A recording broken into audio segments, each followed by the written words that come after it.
Nous allons parler du témoignage de notre jeune sœur qui est très présente sur la chaîne, que je salue et que je remercie, qui, elle, c'est la deuxième fois qu'elle vient témoigner la gloire de Dieu sur cette plateforme. Alors, je fais le choix de l'appeler Ruth. Alors, Ruth est du Burkina Faso. Elle nous raconte la faveur de Dieu dans sa vie. Elle est née en 1996, des parents très jeunes et pauvres, des deux familles pauvres aussi. Donc, quand ses parents l'ont, ils ont l'espérance de s'en sortir dans la vie. Malheureusement, son papa est mort tragiquement en 1998. Elle n'avait que 2 ans. Sa maman reste veuve très jeune, pauvre. Elle va habiter dans la famille de son mari parce qu'elle a notre enfant Ruth. Et en 2004, sa maman décède.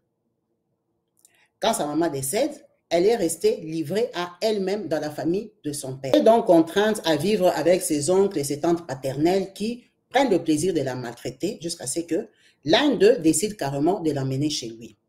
Elle va habiter chez la sœur de son papa. La sœur de son papa qui est mariée. Donc, pour la sœur de son papa, elle a fait une bonne œuvre de prendre sa nièce en tant que bonne. Quand elle arrive là-bas, on commence à la maltraiter. 9 ans, 10 ans. À 11 ans, le mari de sa tante l'a piétiné. C'est ça le premier homme de sa vie. On l'a piétiné à 11 ans. Malgré tous les sacrifices, tous les efforts, tout ce qu'elle faisait comme travail, on l'a quand même abusé d'elle, sans compter les tortures, les frappes. Vous-même, imaginez seulement au Burkina Faso, tu n'as ni père ni mère. Ta mère est venue nous jeter te jeter dans notre famille, on t'a ramassé. Donc, toi, tu es notre esclave. Quand on la piétine, elle est traumatisée, elle va dire à sa grand-mère, la maman de son papa, sa grand-mère lui dit, il faut fermer la bouche. Parce que si tu dis des choses comme ça et que toute la famille apprenne ça, on va dire que c'est toi la sorcière. Et puis, on ne va jamais t'épouser. Qui va épouser une fille qu'on sait que son oncle l'avait piétinée? Toi-même réfléchis. Si cette histoire est reconnue dans le quartier, que toi, on abuse de toi, ça c'est aujourd'hui, tu as 11 ans. Demain, tu vas grandir. Qui va t'épouser? On saura que toi, tu es un enfant qui porte la malchance. Parce que ce monsieur-là, il est comme ton oncle. On va dire que tu as l'inceste dans le corps. Tu n'auras pas de mari. Donc, ne dis rien, ça reste les secrets. Ça l'a encore brisé. Ça l'a brisé. Elle a quitté chez cette tante-là. Elle a commencé à habiller des parents à parents, éloignés de son père en tant qu'esclave, en tant que bonne, en tant que... Vous comprenez qu'elle, vraiment, l'école, vraiment, c'est grâce à Dieu qu'elle sait lire, elle sait écrire. Parce qu'il n'y a personne qui était vraiment dévoué à lui payer les études. Elle a appris comme elle pouvait. Donc, à l'âge de 14-15 ans, finalement, ça se passe tellement mal qu'elle abandonne tout, elle-même, elle se prend en charge.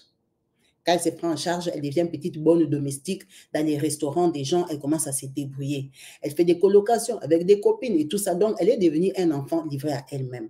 Mais par contre, cet enfant, son support et son recours a toujours été Dieu. Parce qu'elle savait qu'elle n'avait personne dans la vie. Sa maman l'avait abandonnée dans la famille de son papa qui était pauvre et ils étaient méchants. Donc, elle a toujours prié. Elle ne sait pas où est-ce qu'elle a connu la prière. Peut-être que c'est sa maman qui lui avait appris à prier. Mais elle savait qu'elle doit aller à l'église. Elle savait qu'elle doit compter sur Dieu. Elle a grandi comme ça. Donc, c'est une fille, à part l'abus là, elle n'a pas eu de copains. Elle n'a pas eu de copains parce qu'elle n'avait pas de temps, parce qu'elle était traumatisée, parce qu'elle avait peur des garçons, parce qu'elle souffrait, parce qu'elle savait que les garçons ne vont rien faire pour elle, en fait. Donc, elle a continué à vivre comme ça, jusqu'à ce qu'un jour, elle a grandi, elle a commencé à travailler, faire ses économies, elle est restée seule, ses amis colocataires sont partis, sa meilleure copine est partie vivre en Côte d'Ivoire, elle a laissé toute seule, elle louait son appartement, elle travaillait à l'époque dans un petit restaurant, jusqu'au jour où elle est fait accident de moto, parce qu'elle avait sa propre moto. On l'a cognée avec sa petite mobilette là, on l'a cognée, elle s'est fracturée. C'est la maman dont on avait partagé la dernière fois les photos, comment elle s'était déchirée la bouche et tout ça. Donc, voilà. Donc, elle vient glorifier Dieu. Pourquoi? Parce qu'elle dit, elle est un enfant abandonné. Elle est une vraie orpheline de père et de mère et de famille. OK? Mais, elle dit, maman Kabibi, sur mon parcours, tout mon chemin que je t'explique là, j'ai toujours eu quelqu'un qui m'a aidé. J'ai toujours eu quelqu'un qui m'a tendu la main. Même si ce n'est pas extravagant, qu'on m'a logé, on m'a jeté des habits en Versace, non. Mais on a toujours payé pour moi quelque chose, m'aider à payer le logement, aider à trouver du boulot. Elle dit, les gens tombent toujours du ciel. Je n'ai jamais eu de difficultés à part l'accident. Elle dit, tu vois, toute la souffrance que je t'explique là. Moi, si j'ai fait moins de temps sans tomber malade, c'est 5 ans. C'est peut-être après 5 ans que je peux choper un petit palu. Je ne tombe jamais malade parce que Dieu lui-même, il sait que si je tombe malade, je vais mourir. Si je tombe malade, je vais mourir, je vais décéder parce que personne d'abord ne viendra me chercher. Des deux personnes ne vont payer pour moi l'hôpital. Et puis des trois, moi, je n'ai pas d'argent. Donc, elle dit, elle vit par la grâce de Dieu. Elle vit par la grâce de Dieu et elle le témoigne. Elle le témoigne déjà parce qu'elle fait partie de la team.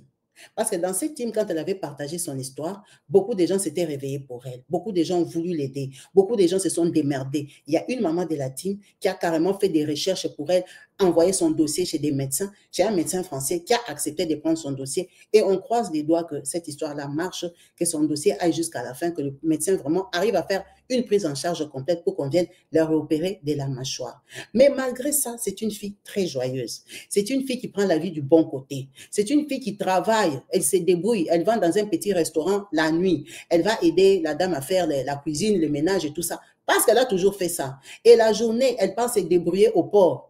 Vous voyez les gens qui peuvent donner les renseignements au port, tu donnes 100 francs, 50 francs. Donc, elle s'est toujours battue. Et elle est heureuse dans sa vie parce qu'elle trouve que sa vie, c'est une grâce. Parce que comme elle avait commencé sa vie, et comme aujourd'hui elle a 29 ans, normalement elle devait même déjà morte. Parce que ces gens-là, non seulement ils étaient mauvais, ils étaient sorciers, ils l'ont abandonné, ils l'ont jeté. Ils sont au Burkina Faso, hein. Ils vivent comme si elle n'existait pas. Donc elle dit, tu vois, moi, maman Kabibi, dans ma vie, on ne me cherche pas. On ne me cherche pas. Pourquoi elle m'a raconté cette histoire? C'est parce que j'avais raconté l'histoire de notre sœur de Brazzaville, qui elle aussi, son papa l'a reniée et elle habite à l'église. Elle dit, tu vois, c'est comme moi. Moi, normalement, je peux même mettre une petite jupe, je mets des bouts sur les boulevards. Hein?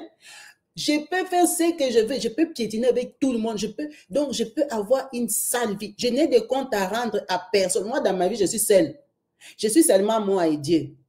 Donc, je peux être aussi une fille. Elle a dit, Makabi, je travaille dans un restaurant. Elle dit, hein, il n'y a pas de moches femmes, il n'y a pas de belles femmes sur terre. Moi, comme je suis là même au restaurant, les papas là qui viennent boire la bière, ils me draguent. Les gens, ils me dérangent.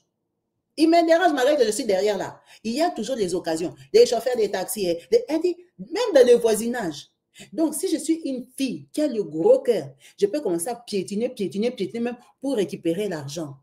Pour m'en sortir, pour dire que moi, depuis que je suis née, je souffre. Moi, depuis que je suis née, j'ai galère. Moi, depuis que je suis née, donc que je me batte aussi pour ma vie. Elle dit, mais j'ai la crainte de Dieu. Je sais que le Dieu là que je sers depuis mon enfance, qui a vu mon cœur, comment je me garde, comment je me préserve, comment je compte sur lui, il va m'enlever cette honte, il va me donner une bonne vie, un bon mariage, un bon pays où je vais vivre. Je serai bénie. Elle ne sait pas quand. Mais elle sait que cela va arriver à coup sûr. Donc, elle est venue témoigner Dieu. Oh Dieu, que Dieu te bénisse. Quand je vois cette fille-là, moi, je la vois en photo et tout ça, et je vois l'espérance qu'elle a, la foi qu'elle a. Je dis vraiment, Dieu existe. Dieu existe parce que si toi, tu es une autre personne, tu vas voir que pourquoi elle espère comme ça. Elle espère parce qu'elle sait. Parce qu'elle sait ce qu'elle a subi. Parce qu'elle sait où il l'emmène. Parce qu'elle sait comment il la protège.